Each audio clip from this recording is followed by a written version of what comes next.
Profesora, ¿cómo está? Buenas noches. Somos el grupo número 3. Los integrantes somos quien le habla, Roger Salazar, Brian Daniel Salvador y Miguel Ángel Correa Osco. Aquí vamos a presentar nuestro trabajo de la A2. Para empezar, la arquitectura de la solución, tenemos tres diagramas.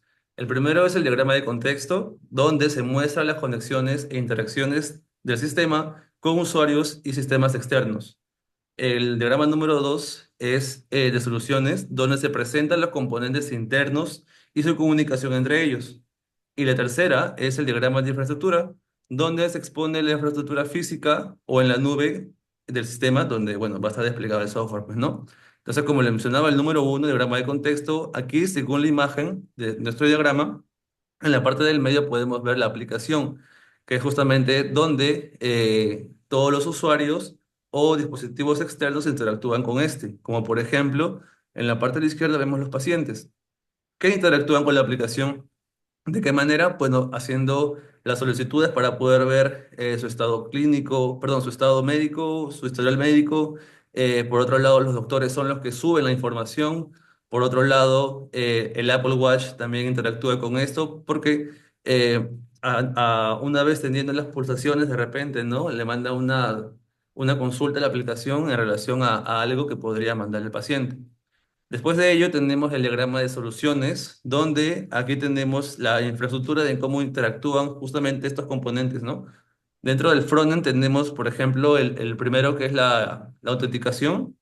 Una vez que se haya autenticado o se ingrese los datos, estos datos pasan al backend a un servicio de autenticación donde la lógica hace la consulta a la base de datos para saber si es que los nombres o el correo o la contraseña son las mismas. Y si es así, el backend devuelve el frontend el status OK 200, donde procede a mandarlo al home, ¿no? O de repente a una pantalla dentro del software. Entonces, de esta manera interactúa el front, el backend y la base de datos. Otro de ellos también puede ser la pantalla del historial médico. Entonces, cuando yo vaya a la página del historial médico, ahí será la consulta al backend para que justamente me muestre todo el historial médico de este paciente, ¿no? Y para que lo muestre, tiene que hacer la consulta a la base de datos.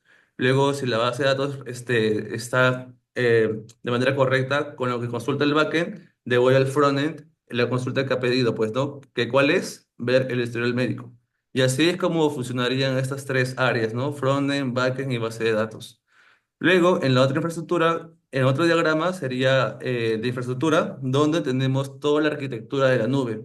Esta arquitectura nos muestra cómo estaría desplegado nuestro software y qué servicios estaremos utilizando. En la parte de la izquierda tenemos el cliente de service, donde este hace la consulta, por eso que podemos ver como una flecha que entra a esta virtual network, ¿no? Lo primero que nos recibe en la primera capa es el Azure Front Door, donde aquí tendríamos como que el servicio de autenticación, pues, ¿no? Más el Azure Web, donde está justamente guardado nuestro frontend. Luego de ello, esto pasa a una subnet con un grupo de seguridad. Luego, al entrar, ya nos manda al primer servicio interno que es el Local Balancer, Load Balancer, perdón. Y este justamente lo que hace es dividir las cargas de consultas, ¿no? Si tuviéramos solamente una máquina virtual, todas las cargas, digamos, de 100 pacientes serían ahí. Entonces, como que haría que el software o la aplicación sea muy lenta o incluso tenga problemas, ¿no? A la hora de responder. Entonces, si creamos diferentes máquinas virtuales, podríamos aligerar estas consultas y más aún como ya tenemos diferentes máquinas virtuales, cuando la consulta entra, no va a saber a qué máquina virtual ir. Entonces, con el load balancer ya va a poder redirigir la consulta a las diferentes máquinas, ¿no? Después de que la máquina ya tenga la consulta, esta misma hace la consulta en la base de datos y luego extrae la información. Y si la información es correcta, ya pasa nuevamente a la capa del front y ese front ya devuelve la consulta que hizo el cliente. Entonces, de esta manera estamos presentando los tres diagramas que se mencionaron en la A2. Ahora le doy paso a mi compañero. Gracias. Gracias por el pase. Profesora, buenas noches. Sí, yo voy a comentarle con respecto al frontend. Con respecto al React. Bueno, es un framework de JavaScript, ¿no? Que permite el desarrollo de sus interfaces de usuarios rápidas y eficientes mediante componentes reutilizables, ¿no? La ventaja principal es que soporta Single Page Application, el famoso SPA, lo que significa que el contenido de la página no se necesita recargarse, ¿no? Completamente de vista, mejorando la experiencia del usuario. Además, React facilita, ¿no? La integración de APIs del backend mediante el fetch o bibliotecas como Axios para obtener datos en tiempo real. Una de las gran ventajas es un performance gracias a su Virtual DOM, también una comunidad grande, ¿no? Y soporte para un ecosistema de herramientas robusto, facilidad también para implementar actualizaciones dinámicas y reactividad en tiempo real. Con respecto al Flutter, bueno, es un framework, ¿no? Desarrollo móvil creado por Google. Bueno, que permite construir aplicaciones nativas, ¿no? Tanto como para iOS como para Android, usando solo un código, ¿no? En base escrito en Dart, que es el lenguaje. Esto no solo se ahorra tiempo en desarrollo, sino que también garantiza una experiencia de usuario consistente y de alto rendimiento en ambas plataformas, ¿no? Una de las ventajas, por ejemplo, es un renderizado nativo, bueno, que asegura que las aplicaciones funcionen y se vean como si hubieran sido escritas directamente, ¿no? Por Android o por iOS. También una única base de código también reduce costos, ¿no? Y en tiempo de desarrollo. Con respecto al backend tenemos Java con Spring Boot. ¿Puedes bajar, por favor?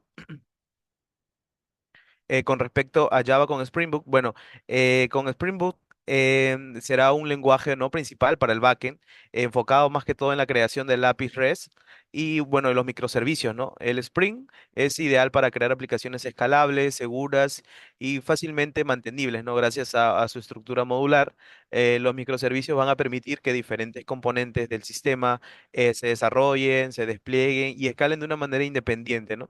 Las ventajas bueno, la seguridad integrada mediante el Spring Security también facilita el desarrollo de microservicios altamente escalables y bueno, también es compatible con tecnologías de contenedores como Docker o Docker Hub. Con respecto al Python, bueno, será utilizado para desarrollar microservicios específicos, sobre todo en áreas que requieran procesamientos de datos, ¿no? Como el análisis de patrones, uso de tareas de Machine Learning, la flexibilidad de Python y su vasto ecosistema de bibliotecas lo hace perfecto, ¿no? Para esas tareas. Una de las ventajas es el amplio soporte para Machine Learning y procesamiento de datos como bibliotecas Pandas, NumPy y TensorFlow.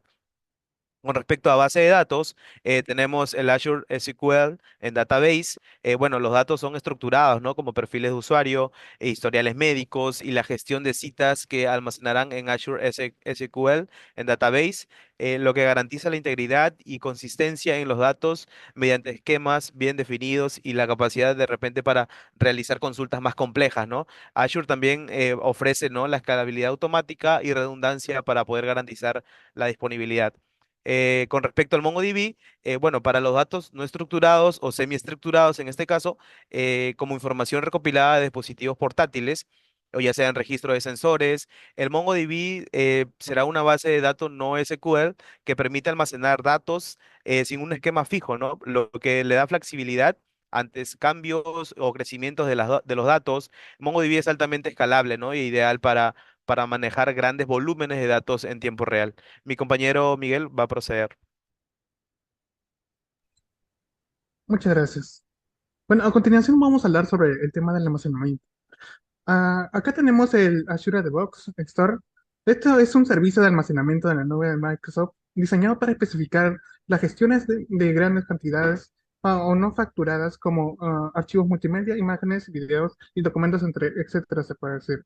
Las ventajas es la escalabilidad que permite almacenar y acceder a grandes cantidades de datos sin comprometer los rendimientos, acceder a acceso global y también costes eficientes y seguridad.